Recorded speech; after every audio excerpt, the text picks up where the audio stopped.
Queridos amigos do NEP Paulo de Tarso, sejam bem-vindos a mais um estudo de O Livro dos Espíritos. Estamos estudando atualmente a introdução ao estudo da doutrina espírita, que faz a abertura do Livro dos Espíritos, e no estudo de hoje nós vamos nos concentrar sobre os itens 11 e 12 dessa introdução. Assim, roguemos nesse instante ao Pai Celestial, ao nosso Senhor Jesus, que estejam conosco, nos abençoando, nos intuindo, nos protegendo, para que possamos aproveitar bem esse estudo, para que possamos aplicá-lo em nossas existências. Muito bem, conteúdo desses itens 11 e 12 da introdução ao estudo da doutrina espírita. O primeiro item, o item 11, vai trazer para a gente mais uma das oposições com as quais Kardec tem trabalhado para apresentar para nós, estudantes da doutrina, os seus princípios, a força doutrinária, a força teórica do Espiritismo. Então, mais uma dessas objeções ao Espiritismo é apresentada no item 11. Que objeção é essa? Dizem alguns, apenas gente famosa se comunica. Apenas espíritos sob o nome de pessoas famosas se apresentam para se comunicar conosco. E isso é um tanto quanto estranho, dizem essas pessoas. Por que isso ocorre? Isso é uma aparente oposição, assim como Kardec mostrou em relação às outras também, né?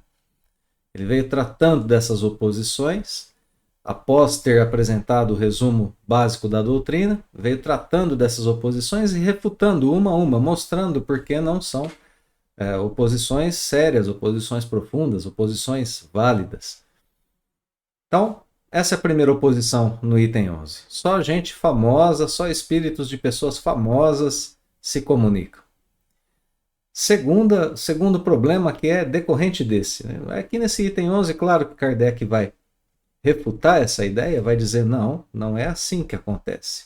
Nós temos outros tipos de comunicação ou outras comunicações que não são comunicações de espíritos conhecidos por todos, de espíritos famosos. E aí surge um problema que também é uma oposição apresentada no item 12 e com a qual Kardec também vai trabalhar. Bom, como que a gente vai saber se o espírito realmente é quem ele diz ser? Portanto, comprovação da identidade dos espíritos. Aliás, Kardec já trabalhou um pouquinho com essa ideia de forma a apresentá-la até muito rapidamente em itens anteriores, e agora ele retoma esse problema, colocando como ideia central desses dois itens, pelo menos desses dois itens que a gente vai estudar. Aqui essa ideia é tratada com um pouco mais de profundidade, um pouco mais de proximidade, com um pouco mais de cuidado, de zelo da parte de Kardec, embora se trate, claro, de uma introdução. Portanto, nem todos os elementos são apresentados. Eles vão ser melhor desenvolvidos, como já sugerimos anteriormente, em O Livro dos Médiuns, em O Evangelho segundo o Espiritismo, com o controle universal do ensino dos espíritos, e assim em outras partes também da codificação. No entanto, as ideias principais vão sendo colocadas aqui, para tratar desse tema central, que é o problema da identidade dos espíritos. Então, como que é o movimento do texto? Primeiro apresenta-se essa hipótese de termos apenas a comunicação de pessoas ilustres. Na sequência, a gente vê o tratamento ali dessa dificuldade de se saber se o espírito é realmente quem ele diz ser. Então a gente tem aqui passos importantes, interessantes, para que a gente possa firmar as nossas ideias, os nossos conceitos, para que a gente possa continuar os nossos estudos de forma a aumentar a nossa convicção dentro no que diz respeito, né, à doutrina espírita e no que diz respeito também aos ensinamentos que os espíritos podem nos trazer. Muito bem. Dito isso, vamos então ao texto de Allan Kardec, começando aqui no item 11, e vamos dar uma olhadinha nesse primeiro parágrafo. aqui já aparece para a gente a objeção que algumas pessoas estão fazendo, né? Lá na época de Kardec, mesmo nos dias atuais, a gente vê esse tipo ainda de pensamento oriundo de pessoas que não se aprofundam no conhecimento do Espiritismo. Então vamos lá. Esquisito é, acrescentam, que só se fale dos espíritos de personagens conhecidas. E perguntam por que são eles os únicos a se manifestarem. Há ainda aqui um erro, oriundo, como tantos outros, de superficial observação. Dentre os espíritos que vêm espontaneamente, muito maior é para nós o número dos desconhecidos do que o dos ilustres, designando-se aqueles por um nome qualquer, muitas vezes por um nome alegórico ou característico. Quanto aos que se evocam, desde que não se trate de parente ou amigo, é muito natural nos dirijamos aos que conhecemos, de preferência a chamar pelos que nos são desconhecidos. O nome das personagens ilustres atrai mais a atenção. Por isso é que são notadas. Então é assim que começa o texto e a gente vê aqui, primeiramente, a apresentação do problema, aqui no nosso texto em destaque. Apenas personagens conhecidas se comunicam, apenas elas são notadas. A gente só tem esse tipo de comunicação. Kardec já orienta, fala, olha, isso é um equívoco, isso é um erro. De onde que vem esse erro? De uma observação superficial. Essa superficialidade na observação do que está acontecendo é que leva a esse equívoco.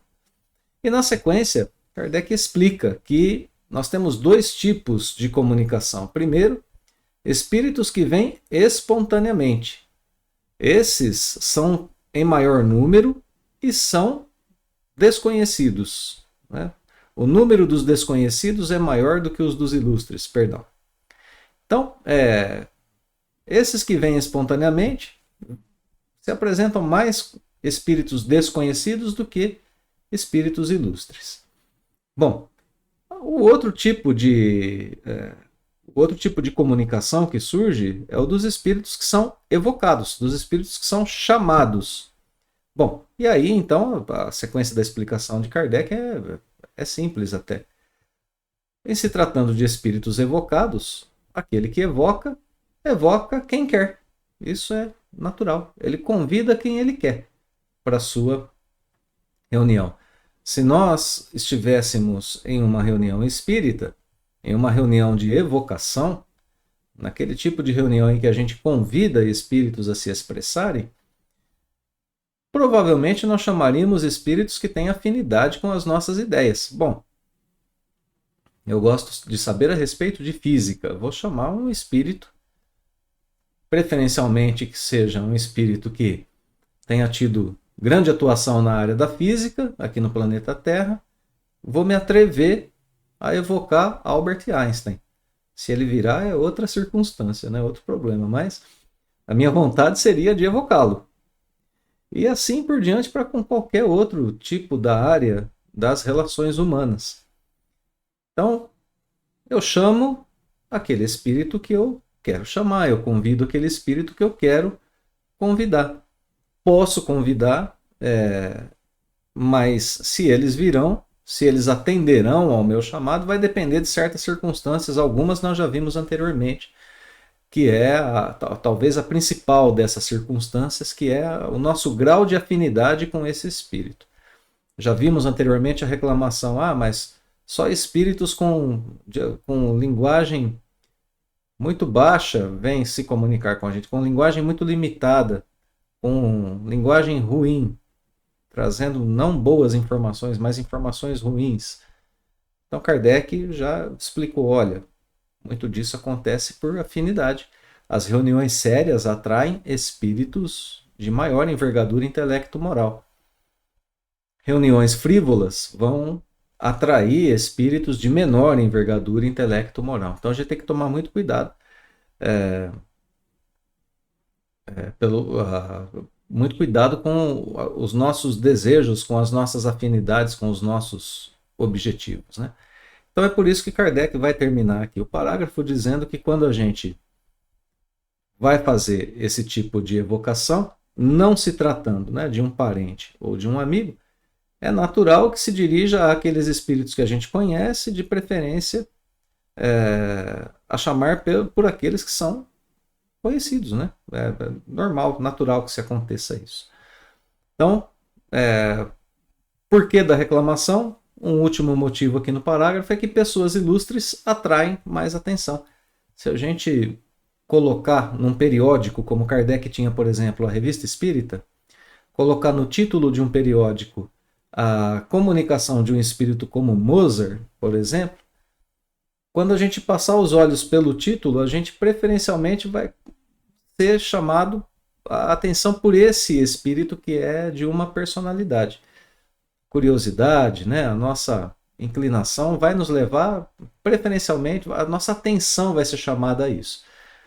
Então, o codificador pede aqui um pouco mais de atenção a esse respeito e, de certa forma, aqui já praticamente refutou essa ideia. Mas ele vai continuar a tratar desse assunto no segundo parágrafo. Vamos acompanhar aqui os elementos, né? os argumentos, melhor dizendo, do codificador. Texto em destaque. Acham também singular que os espíritos dos homens eminentes acudam familiarmente ao nosso chamado e se ocupem, às vezes, com coisas insignificantes comparadas com as de que cogitavam durante a vida. Então, qual é o problema aqui, né? O problema é o primeiro problema apresentado nesse segundo parágrafo. Pessoas ilustres dando atenção para qualquer pessoa, sem distinção de quem quer que esteja chamando. Bom, outra coisa, os assuntos sobre os quais eles versam não eram sempre assuntos de seus interesses quando encarnados. E aí a gente tem aqui um quadro interessante, né, dessa reclamação. Bom, por que se eu evocar uma pessoa famosa, ela vai me atender? Segundo, por que eu converso com ela a respeito de assuntos que aparentemente não lhe interessam? Então, continua o texto. Bom, isso aí nada tem de surpreendente, diz Kardec. E por que não tem nada de surpreendente?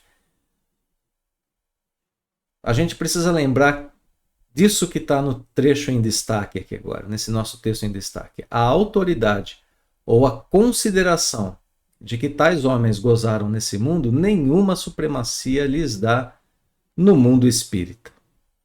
Nisso os espíritos confirmam essas palavras do Evangelho. Os grandes serão rebaixados e os pequenos serão elevados.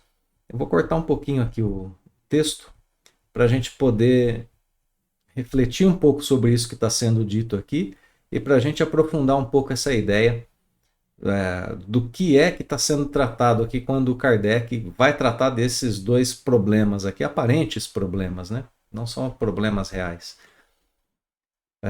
Por que acontece isso? Por que esses espíritos tratam de assuntos que às vezes não podem parecer que não são de seus interesses? E por que eles se apresentam a reuniões, sendo eles assim tão famosos? A gente sabe, né, que pessoas famosas têm uma certa reserva, muitas vezes até por proteção própria, né, por proteção de sua individualidade, em relação ao relacionamento com multidões, com pessoas desconhecidas. Porque, afinal de contas, a fama traz certos empecilhos, como nós sabemos. Então, aqui a gente já percebe que Kardec muda um pouco o registro da nossa concepção sobre a vida, porque ele está dizendo para a gente, olha, aquilo que essas pessoas representavam aqui na Terra não representa nada no lado do outro lado da vida. A autoridade que elas tinham aqui, nada é do lado de lá. A posição social, a fama que elas tinham aqui, para elas de nada servem no mundo espiritual. Eram circunstâncias exclusivamente terrenas. Agora elas têm uma outra vida. E isso explica muita coisa. Por isso que ele completa evocando ali, né, relembrando para nós o ensinamento do Evangelho, Os grandes serão rebaixados, os pequenos serão elevados. A gente tem um exemplo disso tudo no capítulo 2 do Evangelho segundo o Espiritismo. É uma comunicação que chega no item Instruções dos Espíritos e que é atribuída a uma rainha da França. Notemos que a assinatura do Espírito é uma assinatura que traz um certo tipo de humildade e de reconhecimento de sua posição, porque ele assina como sendo uma rainha da França, e não a rainha X ou Y, não assina o seu nome, porque esse Espírito se conscientizou de uma coisa. Eu vou ler um pequeno trechinho dessa comunicação desse Espírito, que, repito, está no Evangelho segundo o Espiritismo, capítulo 2, item Instruções dos Espíritos. Essa rainha da França escreve: o orgulho me perdeu na terra. Olha só, quando que um monarca, quando que um rei, uma rainha, vai fazer essa análise enquanto que encarnado ou encarnada? É uma prova muito difícil, essa prova do poder e da riqueza. É um estimulante terrível para o orgulho.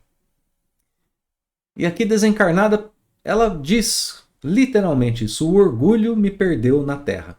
Continua o texto mais um pouquinho só.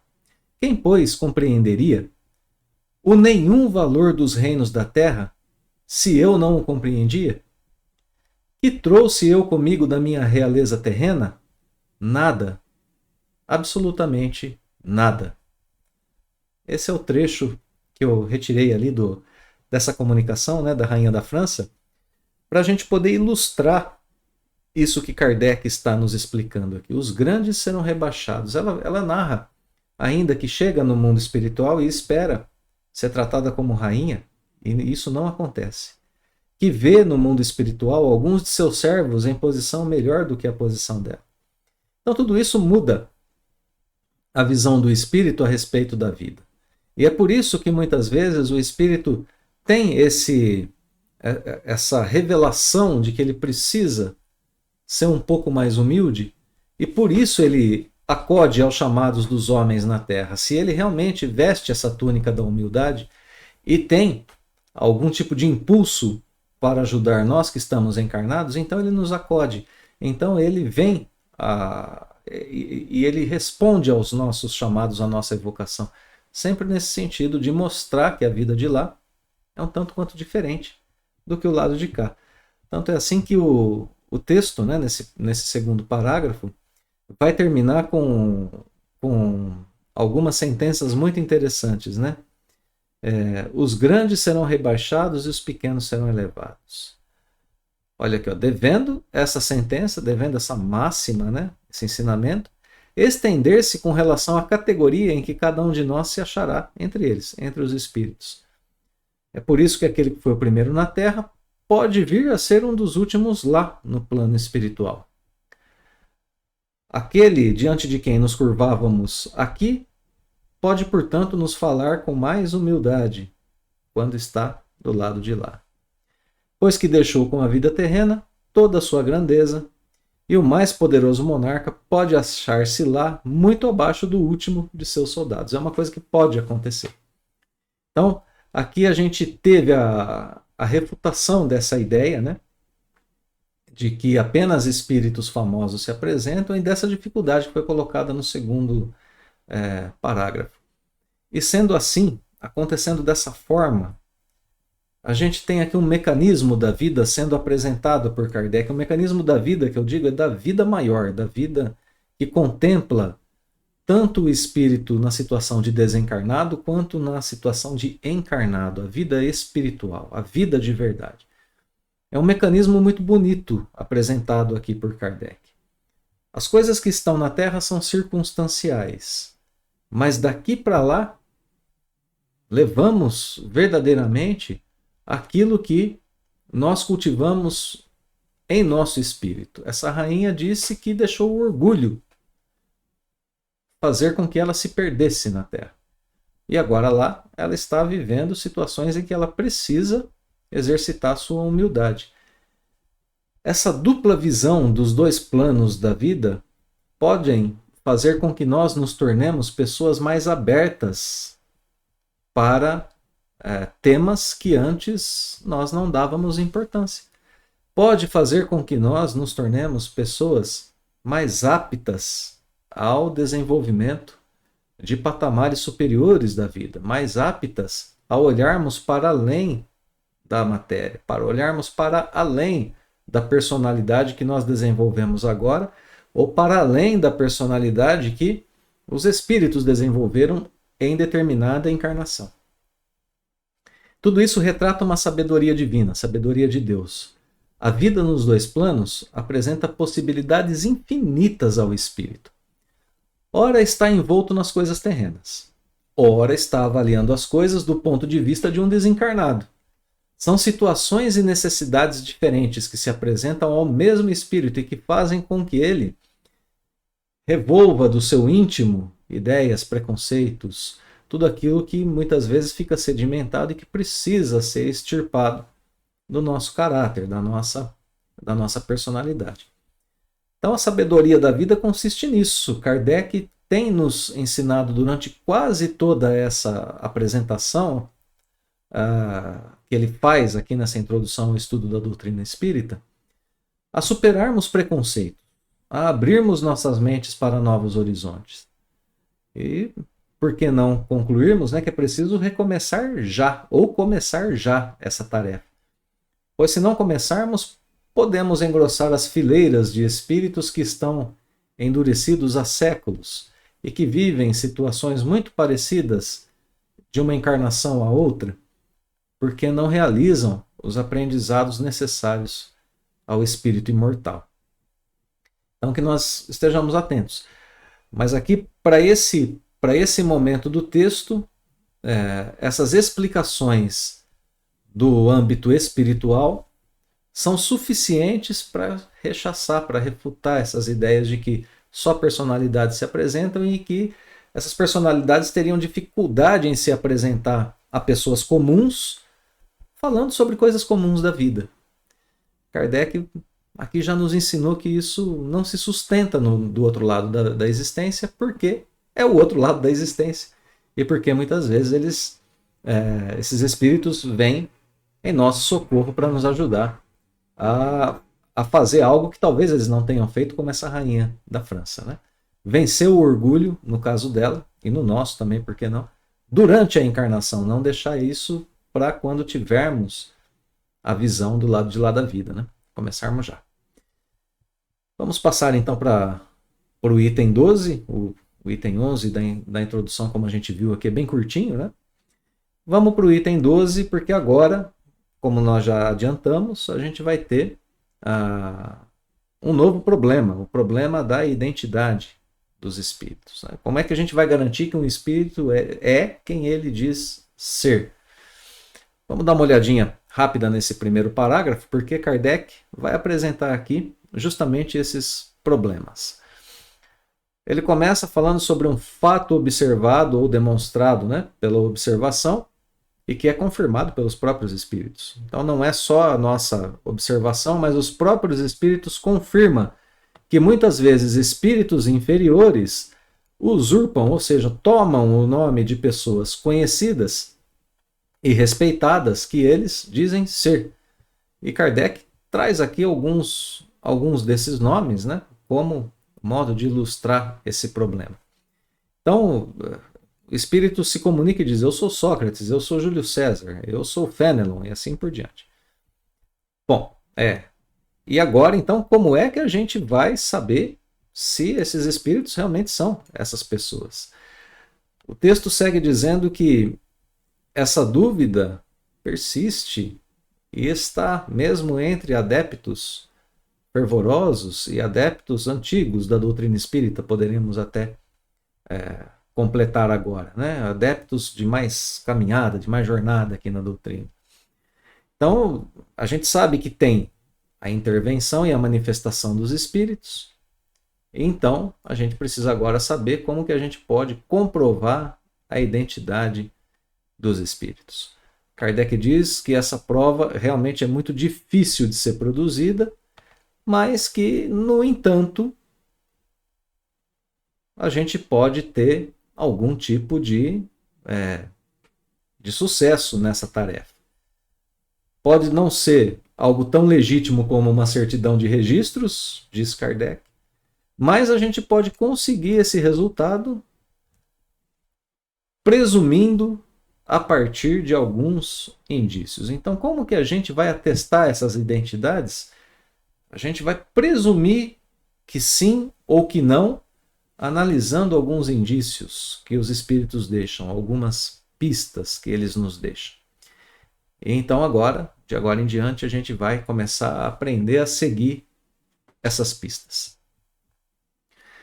Quando se manifesta o espírito de alguém que conhecemos pessoalmente, ou seja, de um parente ou de um amigo, por exemplo, mormente, se há pouco tempo que morreu, sucede geralmente que sua linguagem se revela de perfeito acordo com o caráter que tinha aos nossos olhos quando vivo. Então, notemos que aqui nesse segundo parágrafo, na sequência do texto, a análise começa a ser exemplificada com aqueles a quem nós conhecemos pessoalmente. Pessoas próximas, parentes, amigos. Essa palavra mormente, né, significa sobretudo, principalmente. Então vamos substituí-la no texto. Bom, espírito de alguém que conhecemos pessoalmente, de um parente ou de um amigo, principalmente se desencarnou há pouco tempo, se morreu há pouco tempo. Sucede geralmente que sua linguagem se revela de perfeito acordo com o caráter que tinha aos nossos olhos quando vivo. Então, são aqui já dois indícios que a gente tem para poder identificar se esse espírito é quem ele diz ser. E o primeiro caso a ser tratado aqui, a gente repete, é o caso de um parente ou de um amigo. Então, quais são esses dois indícios que a gente tem em primeiro lugar? O primeiro é a linguagem. A gente sabe a forma como as pessoas próximas de nós se expressam. A gente vai reconhecer essa linguagem. No caso, principalmente, de uma psicofonia. Né? Naquele caso em que o médium fala no lugar do espírito. Então, a gente vai reconhecer a sua linguagem. Em segundo lugar, a gente tem a questão do caráter. Acontece que a gente conhece também o caráter da pessoa. Né? Então a gente vai fazer essa análise das duas coisas, linguagem e caráter. Se expressa da forma como se expressava enquanto vivo, mas Kardec faz aqui chama a nossa atenção para um ponto que tem que ser bem analisado. Isso é muito mais válido se faz pouco tempo que esse espírito desencarnou. Essa análise é muito mais válida para esses casos, né, de pessoas conhecidas, quando faz menos tempo que a pessoa desencarnou. E por que disso? Porque alguém que desencarnou há muito tempo pode ter mudado seus hábitos, seus costumes, a sua visão sobre a existência e, portanto, também a sua linguagem, como a gente acabou de ver ali com a rainha da França. Essa pessoa pode ter mudado a sua visão da vida e então se apresentar de uma outra forma. Por isso que a gente vai levar mais em consideração, nesses casos específicos de pessoas conhecidas, a questão da linguagem e do caráter se faz menos tempo que ela desencarnou. Se não faz assim muitas décadas, muitos anos, então a gente vai prestar bastante atenção nisso. Bom, e a gente pode até ilustrar isso também na própria codificação, se a gente quiser. Um desses exemplos de mudança de ideia porque o espírito está desencarnado. Ainda no Evangelho segundo o Espiritismo, no capítulo 1, item A Nova Era, nós temos uma comunicação do espírito Erasto. E é curioso que aqui Erasto fala a respeito de Santo Agostinho. Eu vou ler o pedacinho que a gente separou aqui para esse ponto do nosso estudo. Escreve Erasto. Abre aspas, Santo Agostinho é um dos maiores vulgarizadores do Espiritismo, ou seja, uma das pessoas que mais dissemina a doutrina, né? que mais divulga a doutrina. Continua o texto. Manifesta-se por quase toda parte. Então ele está presente em quase toda reunião espírita, né? Onde ele é evocado, onde a sua presença é necessária. A razão disso encontramos-la na vida desse grande filósofo cristão, pertencente ele, pertence ele à vigorosa falange dos pais da Igreja, aos quais deve a cristandade seus mais sólidos esteios. Como vários outros, foi arrancado ao paganismo, ou melhor, à impiedade mais profunda, pelo fulgor da verdade. E aí a gente vai ter em Santo Agostinho algumas ideias que vai ficar para a lição de casa, né? Como espíritos íncubos, espíritos súcubos, citadas ali inclusive nesse item do Evangelho segundo o Espiritismo. Ideias que agora ele, como propagador da doutrina espírita, refuta. Ideias que ele agora não sustenta mais. Ele mudou de opinião sobre isso, ele mudou de ideia. Por que que isso aconteceu? Ora, por um processo que ele viveu ainda como encarnado. Aqui o Espírito Erasto nos diz que ele foi arrancado à impiedade, ele foi arrancado da sua falta de devotamento às coisas divinas pelo fulgor da verdade. A história de Santo Agostinho é uma história muito bonita. A gente pode ver em suas confissões o modo como aconteceu a sua mudança de registro ainda aqui na Terra. Que é uma pessoa profundamente envolvida com as coisas materiais e que depois volta-se a outro âmbito da sua existência, né? Volta-se ao âmbito espiritual da vida e então se transforma em um cristão fervoroso. E aí a gente tem então essas mudanças de percepção do espírito ainda em vida. E isso é muito interessante para a gente perceber, porque ainda em vida física, né? Em vida corpórea, é isso que a gente quer dizer. E por que não o espírito mudar as suas ideias, mudar a sua percepção, quando ele está tendo uma visão do outro lado da existência, que é uma visão muito mais profunda, muito mais abrangente? Então, a gente tem esses casos relatados, até na própria doutrina relatados, como a gente pode ver, de um espírito que vai mudando a sua concepção sobre as coisas, vai deixando para trás coisas que ele percebe que não são verdadeiras e aderindo àquilo que ele percebe como sendo sólido, como sendo realmente algo para ser colocado como orientação da vida em geral, né? Então, retomando. Linguagem, primeiro indício da identidade. E segunda coisa agora vai ser apresentada aqui, linguagem e caráter, né, como a gente viu. Santo Agostinho poderia, nesse caso, ser identificado tanto pela linguagem quanto pelo caráter.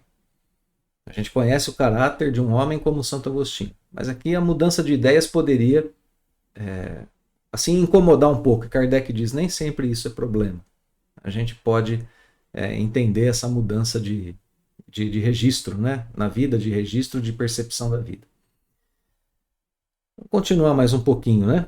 Então, indícios de identidade, a gente já viu, caráter e linguagem, segue o texto dizendo que aqui a gente não vai ter mais dúvida, desde que o espírito fala agora, olha só, de coisas particulares, lembra acontecimentos de família sabidos unicamente do seu interlocutor. Como dizíamos agora há pouco, um filho jamais se engana com a linguagem de seu pai nem de sua mãe, e o contrário também é da mesma forma. Nesse gênero de evocação, né, de espíritos familiares, de espíritos conhecidos, acontecem revelações muito interessantes, como diz Kardec, que acabam por convencer até o maior incrédulo, aqui no destaque que estamos dando ao texto.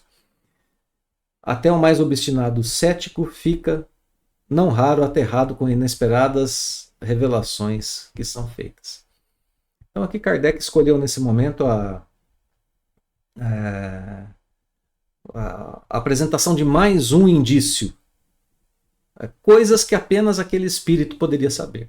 Fatos, circunstâncias,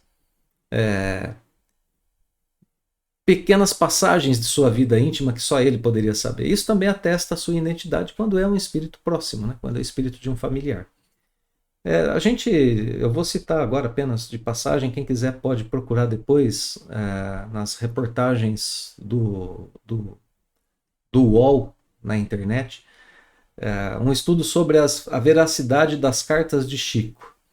Essa questão foi avaliada pelo Núcleo de Pesquisas em Espiritualidade e Saúde da Universidade Federal de Juiz de Fora. É interessante porque esse estudo foi feito sobre cartas de Chico Xavier. Em 2014, esse estudo envolvia 13 cartas psicografadas por Chico e que eram atribuídas a um homem chamado Jair Presente. Ele faleceu ele faleceu por afogamento em 1974, na cidade de Americana, no interior de São Paulo. A família buscou por Chico, Chico produziu essas 3 cartas através de psicografia, e aí a pesquisa foi levada a analisar as informações que essas cartas traziam em seus textos. Os pesquisadores extraíram dessas 13 cartas 99 trechos para uma análise que era uma análise de fatos, uma análise factual. Mais ou menos o que Kardec está fazendo aqui, mais ou menos não, o que Kardec está fazendo aqui, né, nessa introdução. Analisa os fatos para a gente tirar desses fatos conclusões. Bom, essa análise concluiu que as cartas de Chico acertaram de maneira exata esses fatos que eram fatos objetivos. Não podia ter informação genérica, né? Tinha que ser fatos específicos. Nomes, datas, descrições, coisas sobre a vida da família. Bom, não conseguiram encontrar informações incorretas ou falsas nessa entrevista ao canal UOL de 2014. Ainda esse pesquisador, né, ele deixou claro que a possibilidade de Chico ter tido acesso a essas informações era assim, uma possibilidade extremamente remota. Eram informações que eram coisas privadas, né, da família. E além disso, teve informações que a própria família desconhecia, como por exemplo, uma das cartas relatava o falecimento da madrinha da mãe de Jair. A família não sabia disso, e estava ali na carta. A família teve que pesquisar para saber que essa senhora tinha desencarnado. Bom, e assim, outros tantos casos aconteceram, principalmente em relação às cartas de Chico Xavier, né? Esse artigo do UOL, que traz o título Aventuras na História, notícias sobre... é o canal Aventuras na História, e o título do artigo é Veracidade das Cartas de Chico Xavier, segundo estudo. Então, embora esse artigo, essa reportagem conclua que essa investigação ela comprova os fatos, mas não comprova que eles tenham vindo de espíritos, né? A gente pode ter a gente tem aqui um indício muito legal de que o que Kardec já nos ensinava aqui, lá na codificação, é algo para ser levado em consideração, né? O que atesta a identidade de um espírito? Ele nos trazer fatos que só ele sabia. E aí resta aos pesquisadores, então, a explicação que só Kardec pôde nos dar até agora, né? Bom, se não fica comprovado pelas cartas de Chico que eram espíritos se comunicando, eles que atribuam, os cientistas, né, da matéria, que atribuam a causa a uma explicação mais razoável do que a explicação de espíritos. Está lançado o desafio, né? Certamente eles não vão conseguir cumprir, porque, como nós já vimos aqui na introdução, as ciências da matéria não têm condição de estudar as coisas do espiritismo. Vamos seguir o texto e vamos passar agora para o nosso terceiro parágrafo aqui, na qual Kardec vai falar agora sobre outra circunstância ou outro indício. O que mais a gente pode usar para atestar a identidade de um espírito? Só caligrafia. E de novo Kardec vai dizer aqui, preferencialmente das pessoas que desencarnaram há menos tempo. Porque assim elas guardam ainda alguns resquícios da sua vida material. E faz uma advertência, né? Isso não é regra, e menos ainda constante. Isso está mencionado aqui como sendo apenas digno de nota. Muitas vezes a caligrafia do médium muda nos casos de psicografia, né? Das escritas de cartas, por exemplo, como Chico. Então, isso pode ser um indício, mas isso não é regra, vai acontecer algumas vezes. Vamos seguir o texto. É preferível, né, que para a confirmação da identidade a gente volte à questão da linguagem, que também é observável nas cartas, a questão do caráter, que também é observado nas cartas, essa questão de coisas que só o espírito sabia, que também pode ser observado no texto escrito. Então, essa da caligrafia é algo digno de nota, mas é só mais um ponto a ser observado. Por que Kardec fica falando toda hora, né, sobre essa questão da desencarnação mais recente? Só os espíritos que atingiram certo grau de purificação se acham libertos de toda influência corporal. Aqui ponto interessante para a gente continuar essa análise. A influência do corpo físico. Falamos anteriormente sobre a personalidade que fica para o espírito. Ele leva a sua personalidade daqui para lá. Ela não tem a ver com o corpo, ela é própria do espírito. Mas a influência do corpo ainda é notável em espíritos que desencarnaram recentemente. Ela influencia ideias, pendores, manias. A gente vê na revista espírita, por exemplo, espíritos tabagistas, de pessoas, né, que eram tabagistas enquanto encarnadas, que se apresentam a médiuns videntes como portadores de um cigarro. Se mostram como tendo um cigarro nas mãos, por exemplo. A gente consegue ver esse tipo de relato. Isso é ainda reflexo de costumes do corpo físico, de influências do corpo físico. Então a gente tem que observar essas coisas, né? Para que a gente possa fazer uma análise livre de qualquer tipo de influência equivocada. Segue o texto dizendo que quando ainda não estão completamente desmaterializados, e essa expressão desmaterializados, explica Kardec, a expressão usada pelos espíritos, eles conservam então a maior parte das ideias, dos pendores e das manias que tinham na Terra, como a gente acabou de citar. Bom, e aí, né, a gente precisa sempre disso que Kardec vai chamar a nossa atenção insistentemente, observação acurada e detida, para que a gente tenha nisso um meio de reconhecimento da identidade desses espíritos. Porque a gente vê escritores discutindo suas próprias obras ou doutrinas, aprovando ou condenando certas partes delas. Olha que, de novo, né, a mudança de ideias. Alguma coisa sempre fica para o espírito que vai para o lado de lá, e isso denota a sua identidade. Algumas particularidades, provas, aquilo que o codificador vai chamar aqui, isso, agora marquei o texto certo. Provas morais de identidade, únicas, invocáveis, tratando-se de coisas abstratas. Então,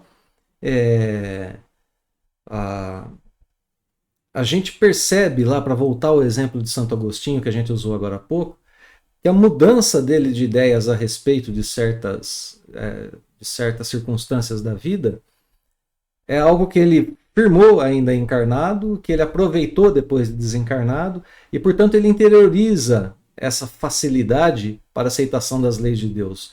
Ele desenvolve essa virtude ainda encarnado.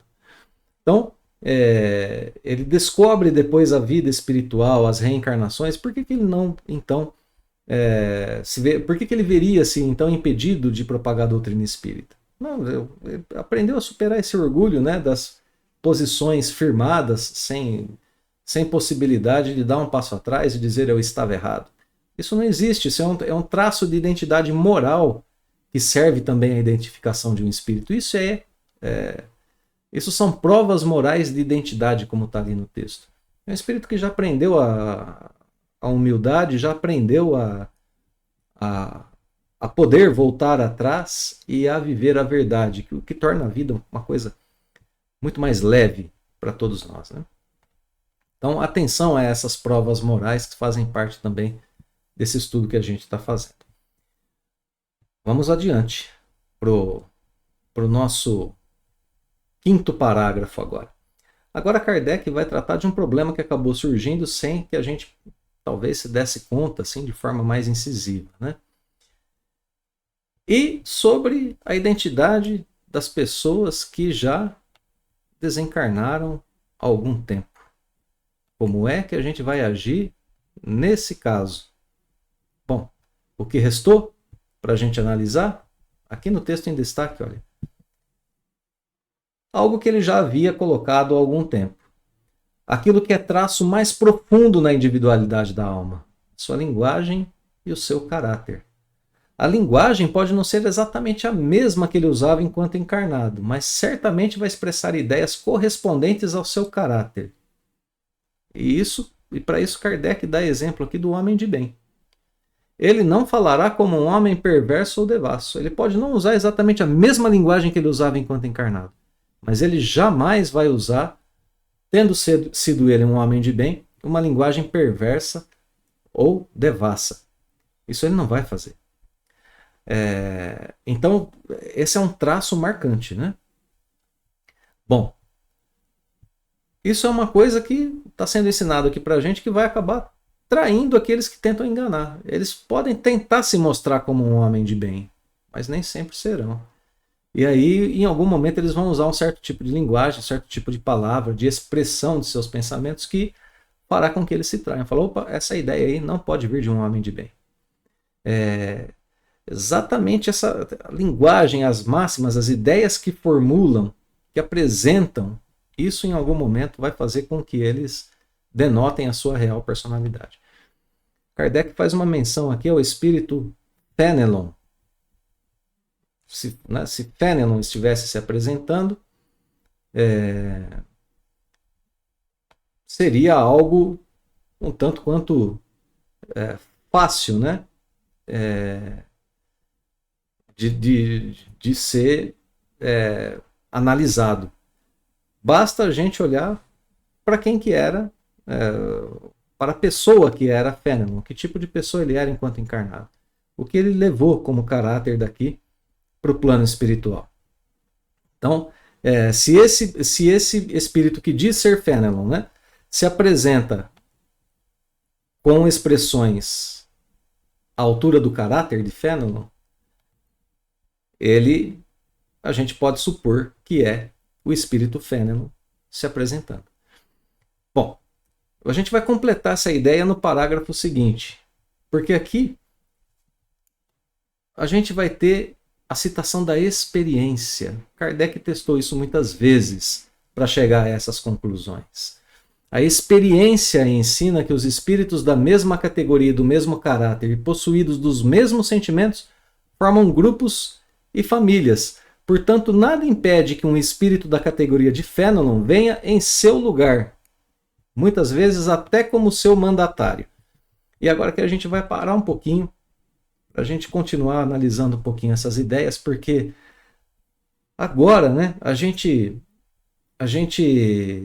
superou aquele problema das ideias das pessoas que desencarnaram há mais tempo, porque o espírito guarda traços profundos em seu caráter e em sua linguagem. Isso já está superado. Agora, a gente tem uma ideia que é uma ideia muito interessante aqui, que a gente não precisa ter o espírito Fenelon se apresentando para ter uma mensagem digna de Fenelon. A gente tem alguns espíritos que podem substituir outros com a mesma elevação moral para divulgarem as suas mensagens. Essa teoria de espíritos substitutos, mais uma vez, reforça a atenção que a gente deve dar às mensagens que chegam. Elas são o ponto de partida para a identificação do espírito. Isso ocorre do mesmo modo que Kardec utilizou para chegar na doutrina em si mesma. Lembremos, né? Ele parte daquilo que é fato, as manifestações dos espíritos. Depois analisa esses fatos e tira conclusões. Bom, o que a gente tem aqui agora como fato sólido para o plano material? As mensagens. Sejam elas faladas, sejam elas escritas, ou deixem ela aqui a impressão que deixarem para nós no plano material. Então, mesmo para elas, para as mensagens. Pois elas são as mensagens que nos tocam como elemento material. São elas que podem ser estudadas, e é disso que se tira o conhecimento pretendido. É isso que Kardec está nos ensinando já há algum tempo aqui nesses dois itens, né? Vamos pensar um pouquinho no exemplo que ele deu, Fenelon. O nome de Fénelon era François de Salignac de Lamotte. Nasceu em 1651 e desencarna em 1715. Era um escritor francês e sacerdote. Ele tem algumas obras como escritor, eu vou citar apenas os títulos das obras de seus livros, de alguns apenas. Tratado da Educação das Jovens. Outro título, Explicação das Máximas dos Santos. Essa obra, inclusive, condenada pela Santa Sé e fez com que Fénelon perdesse as graças da Igreja. Mas a gente vê nesses dois títulos preocupações com educação e religião. Olha o caráter do espírito se desvelando aqui, desse espírito enquanto encarnado. Ele escreve também sobre política, em uma de suas obras, As Aventuras de Telêmaco. É um romance pedagógico, olha só, de novo a educação, no qual ele tece críticas ao governo de Luís XIV. Claro que o governante descobre essas críticas, ali colocadas habilidosamente no meio do livro, e o que faz com que ele também seja exilado por Luís XIV. Era uma pessoa... Então a gente pode apreciar esse espírito Fénelon encarnado, como um defensor de altos conceitos morais. Como um espírito que está preocupado com a educação, com a justiça na área da política, que está preocupado com a revelação dos bons conceitos espirituais. Não importa se os poderes da Terra veem nisso problemas para eles. Ele não está preocupado em receber graças da Igreja ou privilégios de Luís XIV. Está preocupado com a educação das pessoas, com os conceitos morais, com a ideia de justiça entre as pessoas. Então, um espírito que já mostra traços de caráter bem específicos durante uma encarnação. Bom, é claro que existem espíritos que mostram essas mesmas preocupações e que podem substituí-lo. Serão esses espíritos aqueles que estiverem, portanto, afinidade com esses temas, que tiverem concordância com aquilo que Fénelon desenvolveu, defendendo as mesmas ideias, propagando-as, às vezes até trabalhando com Fénelon, trabalhando com esse espírito, e que, portanto, podem substituí-lo sem perda, sem prejuízo da mensagem. A questão do nome, como a gente vai ver aqui no parágrafo, vamos voltar um pouquinho, a questão do nome é nossa, a questão do nome é algo para nós aqui na Terra. Quando Kardec escreve aí que precisamos de um nome para fixar as nossas ideias. A questão do nome é necessidade nossa. Ele nos serve como um referencial. É Fénelon que está falando. Nem sempre será. Será um espírito da mesma envergadura intelecto-moral, com as mesmas afinidades, trazendo uma mensagem que o próprio Fénelon traria. E que, se a gente analisar, diremos, é Fénelon se comunicando. Claro que é. A mensagem só poderia vir dele, mas multiplicidade dos espíritos aí agindo em uma mesma faixa vibratória fica aqui para nós como um referencial muito interessante. Segue Kardec com essa conclusão. Que importa se seja um espírito realmente ou não o de Fénelon, desde que tudo que ele diz é bom e que fala como o teria feito o próprio Fénelon. É a conclusão que a gente acabou de chegar. O mesmo, entretanto, não é admissível nas evocações íntimas, mas aí, como dissemos há pouco, se consegue estabelecer a identidade por provas, de certo modo, patentes. Relembrando apenas o que Kardec já tratou anteriormente, que para o caso de comunicações íntimas, prevalece ainda aquilo que já foi tratado anteriormente. A questão da intimidade com a pessoa que a gente tem, reconhecê-la pelo seu caráter, pela sua fala, pelas ideias que ela coloca, reconhecê-la por situações íntimas que só ela sabia, que ela nos traz. Então, a gente tem aqui resolvido ou muito bem encaminhado esse problema da identidade dos espíritos.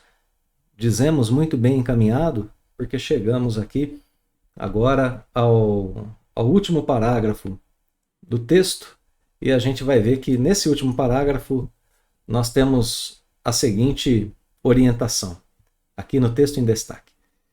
Inegavelmente, a substituição dos espíritos pode dar lugar a uma porção de equívocos, ocasionar erros e, frequentemente, mistificações. Mistificações é quando o espírito se aproveita das informações que ele traz para se apoderar ali de certos grupos de pessoas e orientá-los ao seu bel prazer. São espíritos inferiores que fazem isso, né? Então, essa substituição dos espíritos pode causar esse problema. Essa é uma das dificuldades do espiritismo prático. E aqui eu quero parar um pouquinho o nosso texto para a gente pensar um pouco aqui sobre o espiritismo prático, né? Esse problema que Kardec apresenta. O problema não é negado. A gente pode perceber que esse problema existe. Existe essa dificuldade com a possibilidade de mistificação que decorre dessa teoria dos espíritos substitutos. Ok. Por outro lado, agora Kardec faz uma referência ao espiritismo enquanto ciência. Vai falar de espiritismo prático. E aí ele vai se referir ao espiritismo como ciência. Vamos voltar um pouquinho ao texto agora para a gente identificar isso no próprio texto de Kardec, né? Nunca, porém, dissemos que esta ciência fosse fácil. Que ciência é essa? O espiritismo prático, né? Nem que se pudesse aprendê-la brincando, o que, aliás, não é possível, qualquer que seja a ciência. Porque com o espiritismo seria diferente, né? Não é. Jamais teremos repetido bastante que ela demanda estudo assíduo e por vezes muito prolongado. Bom, vamos aqui um pouquinho agora voltar então à nossa reflexão. Então, agora o codificador se referiu ao espiritismo como sendo ele uma ciência. Notemos, ele usa a expressão espiritismo prático. Essa é a parte da doutrina que pode ser comparada às ciências do nosso mundo físico, do nosso mundo corpóreo. Espiritismo prático. Por quê? Porque é o espiritismo prático que se debruça sobre os fatos e sobre os indícios que se fazem no mundo corpóreo. É o problema da mediunidade. O problema não é a prática da mediunidade. É aqui que está o espiritismo prático. Isso está corroborado em um livro dos médiuns, né? Para quem quiser dar uma olhadinha. Então, a fala, a escrita, as análises das personalidades, manias, tudo isso é observável e se transforma em objeto de análise. Aqui, objeto de análise do espiritismo prático. As comunicações que chegam, os tipos de comunicações, os tipos de fenômenos. Esse é o espiritismo prático. Aquela parte da doutrina que estuda e analisa os fenômenos espirituais aqui no mundo físico enquanto eles estão acontecendo. Como qualquer ciência, requer dedicação, esforço, estudo. E aí a gente tem então agora essa ideia, né, de que da mesma forma como a ciência da matéria observou em algum momento a queda dos corpos, a física, né? Fenômeno da queda dos corpos, para desenvolver leis a partir desse fenômeno, o espiritismo também é capaz de observar as comunicações dos espíritos e dali buscar indícios para formular leis. Algumas leis que a gente já viu formuladas aqui hoje nesse texto, as leis de identificação da identidade de um espírito. Em última análise, né, em última instância, sua linguagem e seus traços de caráter. Para as pessoais, como a gente viu, aquilo que a gente já viu, reconhecimento da linguagem, reconhecimento de fatos que apenas a pessoa poderia saber, e assim por diante. Então a gente tem objetos aqui palpáveis, e nisso o espiritismo se aproxima das ciências da matéria, né? Se a gente quer admitir uma parte científica na doutrina, ela está voltada a esses fenômenos, a análise, né, dos fenômenos mediúnicos. Então a gente vai seguir um pouquinho aqui o texto, né, perdão, e terminar o nosso estudo. Vamos ver aqui, começamos então do texto em destaque. Não sendo lícito provocarem-se os fatos, tem-se que esperar que eles se apresentem por si mesmos. Frequentemente ocorrem por efeito de circunstâncias em que não se pensa. Para o observador atento e paciente, os fatos abundam. Por isso que ele descobre milhares de matizes característicos que são verdadeiros raios de luz. O mesmo se dá com as ciências comuns. Parecia uma coisa muito simples. Um corpo caindo no chão. Algo que estava suspenso no espaço, que está solto, cai no chão. Como diz o mito, né? A maçã caindo da árvore, observada por um cientista que vê nisso uma lei geral regendo a vida na Terra. Muitos viam frutos caindo de árvores há quanto tempo? Até que uma pessoa identifica naquilo algo que se transformou em um verdadeiro raio de luz para a humanidade, porque dali se derivaram leis que regem a conduta de corpos que são atraídos ao centro do nosso planeta, a lei da gravidade, né? Conhecimento científico.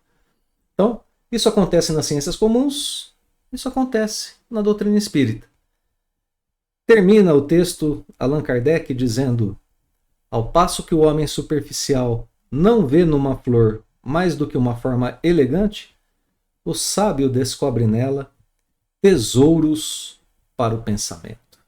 Que passagem formidável essa que encerra o nosso estudo, né?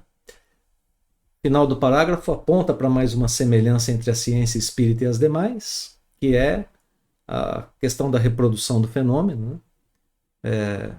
A gente tem que esperar, diz Kardec ali, os fatos espirituais, fenômenos espirituais se apresentarem e estudá-los. E, de certa forma, a ciência da matéria também faz isso. Depois tenta reproduzi-los, né? Para que possa gerar ali conhecimentos mais sólidos. Isso aqui talvez é uma diferença entre as duas, né? A gente depende da vontade dos espíritos em se comunicarem e a forma como eles vão se comunicar, o tempo em que eles vão se comunicar. Ciências da matéria podem reproduzir muitos dos fenômenos físicos corpóreos para desenvolver melhor as leis e estudá-los, né? Enquanto que a gente fica mais aqui na área do desenvolvimento das coisas do caráter, do espírito, das humanidades, da linguagem, para que a gente possa desenvolver as leis que, no nosso exemplo de hoje aqui, que regem a possibilidade de identificação de um espírito. Bom, então, que pensamento formidável esse ao final aqui, essa imagem que Kardec usa de uma flor. Muita gente olha para uma flor e vê nela uma forma elegante, uma beleza superficial. E aí, do mesmo modo que uma flor esconde processos profundamente elaborados e delicados para expressar no mundo a sua beleza e o seu perfume, que nos chamam a atenção, nós aprendemos com Kardec a mergulharmos um pouquinho mais no campo dessas coisas sutis. É essa a imagem que ele está usando. Olha, o que nos chama a atenção numa flor muitas vezes é o seu perfume, aquilo que toca os sentidos, é a sua beleza, a sua imagem, aquilo que tocou o sentido da visão, aquilo que tocou o olfato. Mas se a gente se debruça e passa a analisar melhor uma flor, a gente vai ver que ela tem em si outras vidas, inclusive, envolvidas. Que ela, muitas vezes, é ainda apenas o anúncio de um fruto vindouro. Que ela é o produto de uma semente que esteve debaixo da terra. Que ela esconde profundos processos de elaboração, como fotossíntese, por exemplo. Que nada há de banal naquela forma e naquele perfume. Que existe uma elaboração profunda, delicada, divina naquele ser que nós identificamos pelos nossos sentidos, através dos nossos sentidos. Então aqui é um convite que o codificador nos faz para que possamos mergulhar no campo das coisas mais sutis, daquilo que precisa de mais análise, de mais reflexão, de mais profundidade, de mais estudo. E é assim que nós partimos do fenômeno das comunicações e aprendemos a analisar linguagens, posturas, sentimentos, moralidade, enfim, tudo aquilo que forma o caráter de um espírito. Não apenas aquilo que se apresenta para nós a superficialidade dos sentidos terrenos. Estamos no âmbito do espírito, e essas são as coisas que realmente definem o espírito enquanto individualidade. Caráter, né? Moralidade, linguagem, postura, tudo isso é o que define de fato o espírito, é isso que atesta a sua identidade. É isso que a gente está aprendendo a analisar. A mensagem que ele traz, a mensagem que ele oferece. Bem, tudo isso é a vida material se apresentando aos nossos olhos, revestida de belíssima flor, convidando-nos a conhecê-la mais profundamente em seu aspecto de profunda elaboração e delicadeza. O que está por trás da vida material, o que está como sustentação da vida material. O campo espiritual, alimentando com sua seiva a vida verdadeira, sempre sob as bênçãos de Deus. Esse é o campo de estudo do espírita. É a isso que Kardec está nos levando. E a gente vai continuar essa jornada maravilhosa na próxima semana e no próximo estudo, se o Pai Celestial assim o permitir. Deixamos, como sempre, o nosso fraterno abraço, com o convite para a próxima semana, claro, e os votos de que Deus nos abençoe hoje e sempre. Nos vemos em breve.